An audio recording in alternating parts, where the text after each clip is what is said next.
All right. Hello. Thank you for tuning in. I am Flex Saget, and this is Raul Sajak. This is pretty good, right? Hey, you do that Max Headroom thing, remember, from the 80s? That one? That guy, right? You're really enunciating the words here. It is Flex's Legal Bit here for your Friday. Today's show is brought to you by Just for Men. Those ring babies. Ooh, this is a good one. We're not getting any money from them, though. But I am Flex. it's already sponsored. And good looking over here, Mr. Raul Guajardo. Introduce yourself, sir, to the world. I think you just did. But my name is Raul Guajardo. We're a personal injury attorney here in Edinburgh, Texas, San Antonio, Brownsville, and McAllen. and the rest of the world. And wherever the cases lead us. Exactly. And now you know. And knowing is half the battle. What is it? Come on. Where's it come from? Where's it come from? Would you add Joel, man? Okay. Oh, my goodness. So we had a question. This one actually came in, and we encourage you questions. Don't forget, we said at the end of every show, hey, go ahead and submit your questions. This one is from Melissa. Hold on, wait a minute. Melissa Elizondo. And she submitted a question talking about the importance of medical treatment. So after an accident. So wanted to see if it's important to follow up and how important medical treatment is after an accident. All right, my friend. Well, on a serious note, because it is a question that does come up. Yeah. It's medical treatment, getting treatment immediately after an accident is important, and being consistent. A lot of times we get some cases here where people are injured, they go to treatment, they go to seek medical treatment, and they're not very consistent. Like maybe halfway through the treatment, they're starting to feel well, and they stop going. The issue is that it's natural when you start feeling good to stop wanting to continue to treat. But the problem becomes that, you stop treating. We've seen it so many times. Again, we've been doing this for over 21 years. So we see this a lot. People stop treating, and then they want to go back. Maybe like a month later, like, you know what, it's still bothering me, so now I want to go back to treatment. And the problem is you have a month in gap that you didn't finish the treatment.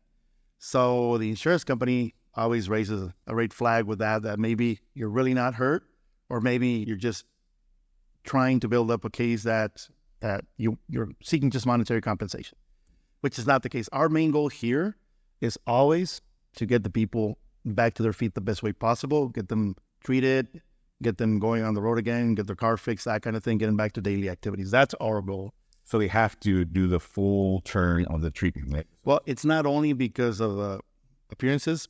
The main thing is that because if somebody doesn't finish the treatment, it may not get better. Yeah. So it happens a lot, but we have that tendency. When you start feeling better, they just stop going. But it happens with everything. Like, yeah, you don't feel sick, so you start taking the medicine. Yeah. Mom or grandma came over, and with the huevo, and so it's all just good, and we feel better. Barrida or what? Like, bless you. But yeah, but it's super important. Melissa, thank you for the question. But yeah, make sure that you are doing your treatment, that you are staying in contact with your doctors. And that's another thing too. Even if you do the treatment, sometimes, they miss an appointment, or, they don't take in contact, and then that kind of just fumbles the whole process too, right? Yeah, and again, going back to the 2 points, the main thing is that you want to get better. So there's a treatment plan for a reason. It's not just about feeling better halfway through and then not finishing the plan, because that doesn't mean you're fully healed. Yeah. The fact that you feel better doesn't mean you're fully healed. It just means that the treatment is working. So you have to finish it. So that's the main thing, your health. The second thing is appearances, what it looks like to an insurance company. Mm-hmm. What's it going to look like to a jury? What's it going to look like when you're seeking compensation for your injuries? It's not going to look good. It's going to look like you're faking an injury. It's going to look like you never were really hurt. And that makes our job as lawyers a lot harder. So it's just about being honest with the treatment and being honest with the jury. It's not about spinning it out of control and trying to exaggerate something. We don't do that. And it's, I think the truth always comes out. We don't work with dishonest, means to try and get compensation. We work with legitimate people who are legitimately injured, and we want to make sure they get better. So that's basically the point, and those 2 points to make, right? Yeah. First of all, is get better, and secondly, just keep in mind that compensation is important. And if you don't follow through, it's going to look like it was never a serious injury, and then you're not going to get compensated adequately. So those are 2 points. Yeah. Yeah. Thank you, Melissa. Another one, this one came anonymous. Let me see this one. In glasses or? No. Oh, okay. Hold on. How about potatoes? Oh, potholes. Sorry. I thought it said potatoes. This is brought to you by eyeglass. Oh, potato. Oh, yeah. Eyeglass specialist. An eyeglass. Make sure you get your eyes checked. This one says, how about potholes on the roads, cities or country, county? Country has an R. County roads. And it messes up the wheels or tires. Yeah. I guess basically like, well, because, hey, Rio Grande Valley, awesome, constantly fixing the roads and stuff and using all that good money. Yeah. But yeah, I think it's a couple potholes. Yeah, I think the question more encapsulated would be that is the city, county, or state responsible for damages that happen to your vehicle because there's a pothole on the road? Wow, you got that from that? I mean, just an interpretation of it. Yeah, I get it. Yeah, for the most part, no. They're not responsible. They're not responsible. Yeah, the Texas law doesn't allow that. I mean, even though they are responsible because they're the ones working on it, they're not legally liable. It's probably a better way to say it. Is there a point to where it kind of maybe would fall on to them if the city level was like doing that? Yeah. Well, we looked into this so that we can answer the question more appropriately, right? Yeah. And some cities will consider compensating you, but they're not legally responsible to doing that. So you can always make a claim. And the reason they're not legally responsible is because it'll open up a floodgate. And believe it or not, cities can go bankrupt, counties, stuff like that.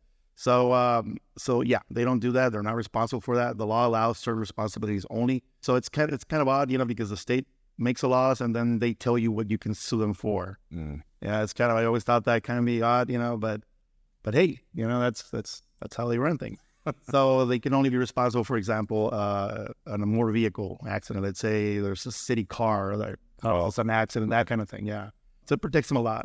They protect themselves a lot. But no damages to the road. And exactly. So yeah. Now there are situations, and thank you for reminding me about that. There are situations where there are third-party contractors. For example, the city or the state will hire somebody else. For example, outside here in my building, a few years back, the city hired a contractor to redo the sidewalks, even though I had just built my building.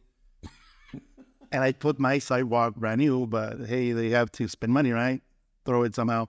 So they ended up redoing the sidewalk. Let's say they didn't do a good job of it. Let's say somebody falls or trips or something happens. That third-party company would be responsible. Very good, especially if there was no safety barriers or exactly. Or the other thing is in the way they build it, because they were, I'll say that they were lazy, so they didn't do it properly. They didn't use the jackhammers and all that. They instead used one of those backhoes and they kept on changing those little diamond thingamajingas, right? So they were just beating down the sidewalk and my building was shaking and I thought it would eventually crack, which lucky for them it didn't. But I mean, I'm sure that they caused some damages around doing that, and that's something that he could sue them for.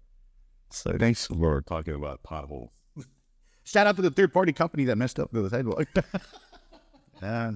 But yeah, we welcome all the questions. Thanks so much for the 2 questions. We have more. If you want to submit any questions that you have, of course, we'll address them here for Flex Legal Bit, and those to be submitted online. You can send it over through the website. We do have a chat box in there, right? And that's www.owado.com. You can also send us a message on Facebook, TikTok, Instagram, Twitter. We're doing OnlyFans because we got a thing on there. And is there a picture on there? It's just only for our fans. That's what it's for. We sell only like fans that we sell pictures of gavels. That's all we do. Yeah, sound out. All right, my friends. Just for me. I mastered. Yeah, right. Also, you want to give them the phone number? Yeah, that's my main office here in Edinburgh is 956-318-3200. And if you have any questions about this or anything, related to injury cases that you want to know more about, give us a call. We also we're working on a little booklet that's going to be on our website by when? Should be up and running by next week. All right, cool. Available for download. Yeah. For computer near you. Completely free. You can get some information there about treatment and things like that we talked about today.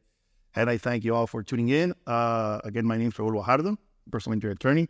This is Sex and Flexing. Oh, yeah. And you can always reach us both at 956-318-3200 or see us in person, 706 East University. All right. Here and anywhere. I was going to say our website too, raulguajardo.com. We're there. Yeah. Well, you can see him there. He hasn't had me yet with us. To the next one. Somebody's waiting for a big shirt. Oh, yeah. You left me hanging, man. Okay. Estamos contigo. Hey, yeah. Estamos contigo.